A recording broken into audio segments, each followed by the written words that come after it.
nga din kinahanglan kita makabaton ining pulong nga din ang decision sa Ginoo mo ni kanang ang atong simbahan nga mao ang Jerusalem matawag na the city of truth, the mountain of the Lord, the host of the holy mountain. Mo nang ingon ang balay gyud na sa Ginoo. Mo bitaw nang ang Hebrews nagsulti dito sa ilaha ang matod pa niya diri sa Hebrews chapter 11 verse 8 to 10. Ingon pa niya dito sa Hebrews, sulat sa Hebrewanon ha. Although kay naaman ni sa New Testament, gusto sa Ginoo nga diin kita may bawo po dinhi. Ingon pa niya sa Hebrews chapter 11 verse 8 to 10. Ingon pa niya dinhi.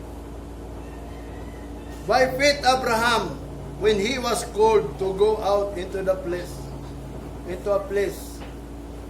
which he should after receive for an inheritance, obeyed, and he went out, not knowing whither he went. Mo niya, pinaagi sa pagtuo ni Abraham, nga siya gitawag pagpagawas ni atong lugar ato. Nga din siya, madawat niya ang mga saad sa Ginoo. Manang gipagawas siya katong sa panahon na sa Egypto ba? Kay nangadto man gud sila sa Egypto katong pagka naabot na ang famine niya to sila sa Egypto, mo nang gipagawa siya pag-usab. Kay nga naman naay gisaad niya inheritance, receive for an inheritance. Mo nang ni-obey siya, pinaagi siyang pagtuo. And he went out, ni gawas siya, not knowing whither he went. Wa siya may baw, gasa siya paatuon, padalungon. Basta ni gawat lang yun siya, kay mo ni sugo sa Ginoo. Mo nang sa verse 9, by faith, he sojourned in the land of promise. Pinaagi siyang pagtuo, nag-backline sila, nagpanaw lang sila sa yuta daw sa promise nga wa siya mahibaw. As in a stranger country, ngadto sa estranghero nga country ba, sa laing country, dili ilaha. Dwelling in the tabernacles with Isaac, nga kanang gipuy-an ang tabernacle naa dito ni ang tabernacle ni Isaac naa dito. And Jacob and heirs with him of the same promise. O nga din kanang gitawag ang kang Jacob o kang Isaac nga din madawat niya nga matod pa niya with him as the same promise nga gisaad sa iya. Mo bitaw na nga din wa siya kabalo kung asa ng country nga gipuy-an daw sa tabernacle ni Isaac, kay wa pa man to sa panahon ni Isaac. Wa pa man si Isaac atong giingon ni Abraham nga nigawas siya nga basta iyang giingon nga magpuyo ka sa tabernacle ni Isaac og ni Jacob and heirs within in the same promise. Sa verse 10, for he looked for a city which had foundation, whose builder and maker is God. Nga din nang lantaw mong siya sa syudad, nga din ang pundasyon og ang nagtukod og ang nagbuhat ang Ginoo. Mao sa na ato karon ni ata diri wa ta may bawo sa atong buhaton, moabot ba ang tribulation, moabot ba ang kagubot, moabot bang gira, wa ta may bawo. Pero wa tay laing gibuhat kun dili naglantaw ta sa syudad pud, sama sa gipromise kang Abraham nga naglantaw na siya og syudad. Nga din ang nagtukod anang syudad, ang foundation, o ang nagtukod o ang nagbuhat ana ang Ginoo. Sa imong kabahin no sa manday gitukod sa Ginoo. Wa bitaw ni kining pundasyon, mo ni ang pulong sa Ginoo sukat pa sa silugtanan. Nabuhat ang kalibutan pinaagi sa pulong, di ba? Mo na iyang gingon and the world become. Mo na ug ang kalibutan nahimo pinaagi sa pulong. In the beginning, mo nang gingon ang the world gihimo sa pulong, ang yuta, ang tanan gihimo sa pulong ang nagbuhat. Mo na nga ang gusto daw sa Ginoo matud pa diri sa Hebrew na isulat kung si Abraham nangita og syudad kay nga naman wala man gud sila syudad nga diin katong syudad nga ma-inherit yun niya nga diin ang pundasyon kini ang but pasabot ini spiritual na ni mo bitaw nakita nangalagad sa Ginoo kay nga naman ang atong gitan-aw kanang syudad nga gitukod ni Jesus Christ. O nagipundar ta, gibuild up ta, gimik ta niya aron makapuyo ta anang syudad. Nga din, nga matod pa niya ginalantaw ni Abraham nga gipromise sa iya nga inheritance niya kita. Seeds of promise man ta, liso man ta sa promise ni Abraham by faith. Manang ang Hebrews chapter 13 verse 14, for there have we no continuing city, but we seek one to come. Kay wa man gyud balo tayo nga syudad diri kundi nangita kita ni anang usa nga umalabot. Unsa man ang umalabot nga syudad? Katong gitawag sa Hebrews kanang the city of Mount Zion, nga innumerable of angels. Ingon pa niya diri sa Hebrews chapter 12 verse 22. But ye are come into the Mount Zion, unto the city of the living God, the heavenly Jerusalem, and to the innumerable company of angels. Mo na ang promise sa Ginoo sa mga tao. Mo na ang provision, mo na kung moabot man kanin ng Great Tribulation, ayaw mo kadlo. Ngano man kay ang provision sa Ginoo kanang syudad nga din atong gipaabot. Mo bitaw na nga una man gud mo balik ang Ginoo, ilisa pa man ni atong lawas. Mo na nga niani ta dinhi hangtod mailisa atong lawas gyud. Mo na usa ka butang the twinkling of an eye. Ayaw mo pagpaabot ang ng rapture, natural ang rapture dahil kung kita dito kay wa mo tay sakyanan clouds ang ipasakay sa Ginoo para mo adto ta sa Mount of Olives. Kay naisulat na gyud na sa Isaiah nga diin kwaon sa Ginoo ang mga iya sa Ginoo. Manang gingon therefore the redeemed of the Lord shall return into Zion. Kay ang Zion to ara gyud sa Mount of Olives. Manay gingon ang Mount of Olives naman dito sa Jerusalem. Mupuyo ta dito although moabot ang panahon kanang Great Tribulation, ihatag usa na sa Gentiles, maghari sila dito. Ila nang tunog-tunuban, nilang buhaton ka ng abomination that make it desolation, nga wala nagitaw makailaw Ginoo. Kay nga naman, mo nang gingon, alaod ka itong nasayod. Mo nang naipulong gingon, mas mayong wa ka nasayod kaysa nasayod pa ka. Kay mas kuyaw kayo ang imong bation. Kaya nga man naman, niingon magud ang Ginoo, for my name, you will be hated. You will be, kanang gitawag, killed.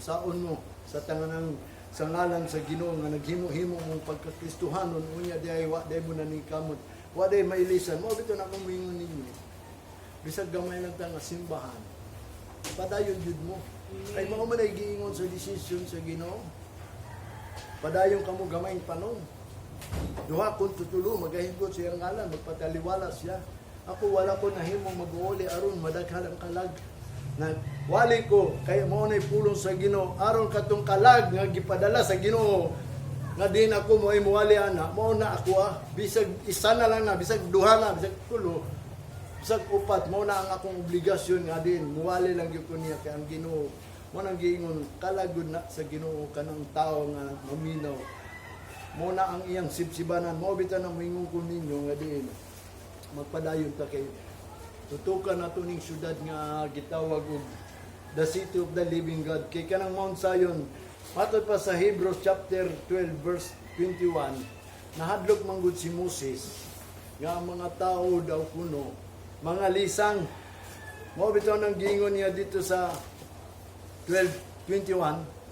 And so terrible was the sight that Moses said, I exceedingly fear and quake. Nga matod pa niya ginabati gayud nako ang kahadlok no grabing kahadlok og kanang pagpangurog kanang quick kanang natarugid siya ngano man terrible daw nasa iyahang atubangan ang mahitabo sa aling adlaw pero niingon dayon siya but ye are come into the Mount Zion and unto the city of the living God the heavenly Jerusalem unto the innumerable company of angels kanang heavenly Jerusalem which is Mount Zion, kanang the city of the living God, gilibutan na og manulunda.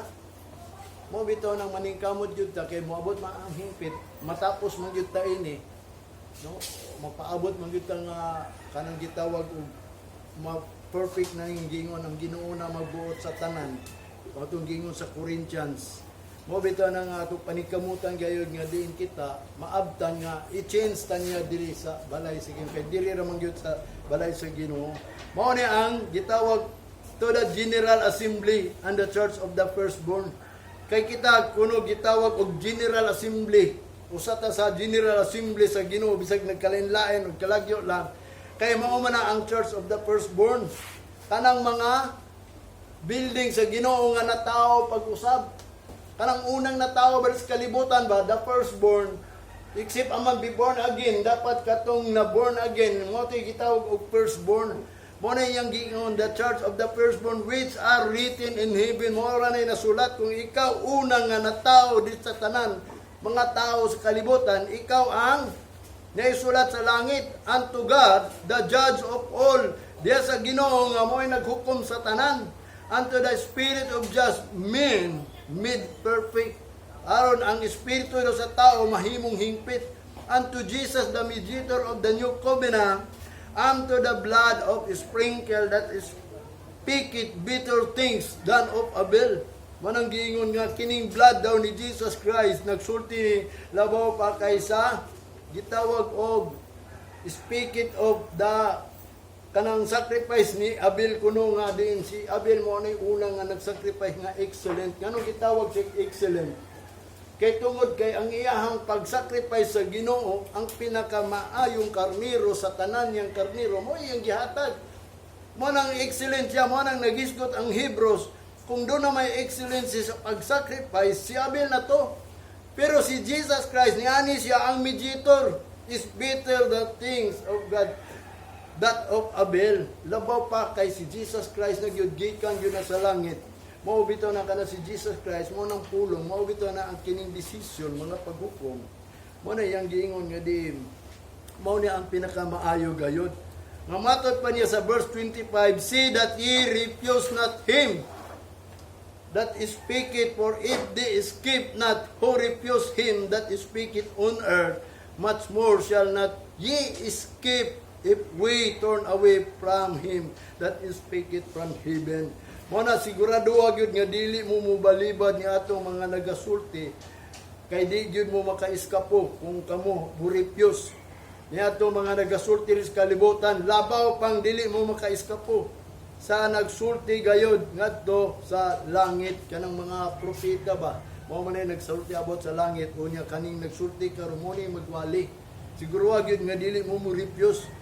Sa verse 26, whose voice then choke the earth, but now he hath promised, saying, ye once more I seek not the earth only, but also the heaven. Mo nang giingon niya, kanang tingog ga, kanang pulong nga tingog or decision, the judgment, mao na ang makapa uyog kuno sa earth, choke the earth, but now he hath promised, karon nagsaad siya, saying, ye once more I seek not the earth only, but also the heaven. Dili lang kay ingon uyugon niya ang kalibutan, kundi lipot ang langit. And this word, yet once more, o kining pulong nga sa makausapa, signified that removing of those things that are shaken. Kaning pulong nga daw kini, may tabo kani, mao kani ang magpakita nga din ang mga mauyog nga butang, mauyog as of things that are made, nga kanang butang nga binuhat, that those things which cannot be shaken may remain.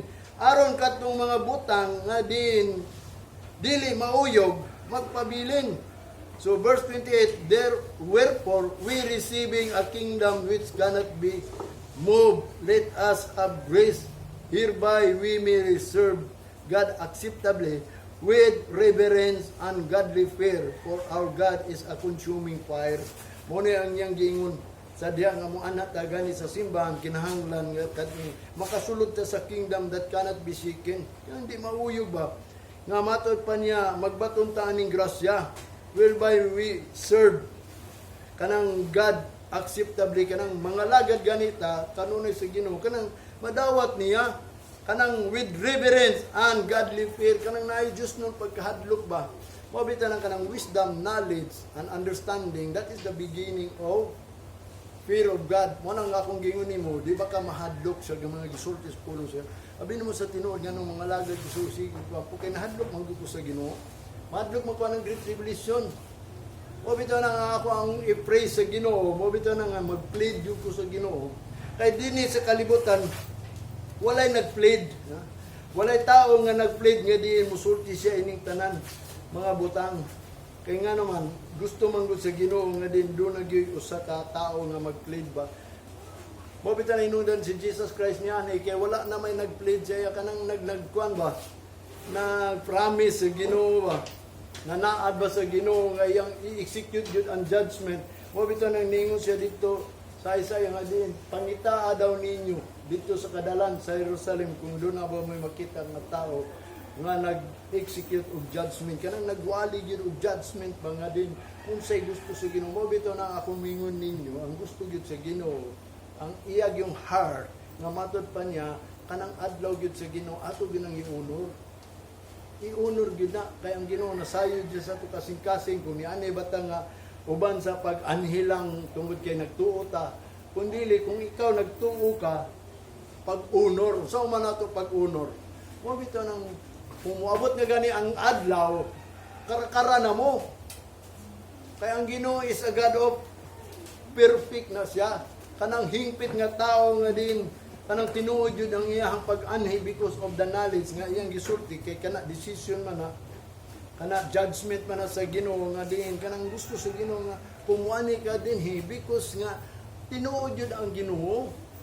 Dili na ingon nga mo anhi lang ko dili kay nakoy kauban dito na akong papa na akong mama na ako silingan na ako igsuon niadto ko dito kay ngano man may na lang nugduman ko sa Ginoo pagbalik niadto ko dito ni ani ka diri because ang Ginoo imuhang kauban. Dili ka ingon nga din ni ani ka lang diri aron ingnon nga makita ka nila nga ikaw anak sa Ginoo. Sa tinuod lang anak ka sa Ginoo nya ang gusto sa Ginoo kumuani ka dinhi mo nang tumano nimo ang tanang sugo sa Ginoo aron kung mangayo ka. If you abide in me, my words abide in you, ye shall have what you it shall be done. Mahitabo na sa imo ha. Mo bitan ang mingon ko ninyo kanang hukom sa Ginoo mo na ang last decision na nata sa bali ha. Mo na pag-decide na mo kung sa may inyo ang pagtuo ni pulong sa Ginoo. Kung sa pagtuo nimo sa judgment sa Ginoo, ibaliktad pa niya. The judgment of the Lord is true. Tinuod na ingon pa ni David. Mo bitaw na akong gisulti sa inyo ang kining adlaw ni iya gyud sa Ginoo. Manindot yung tanan. Sometimes ta magtapos.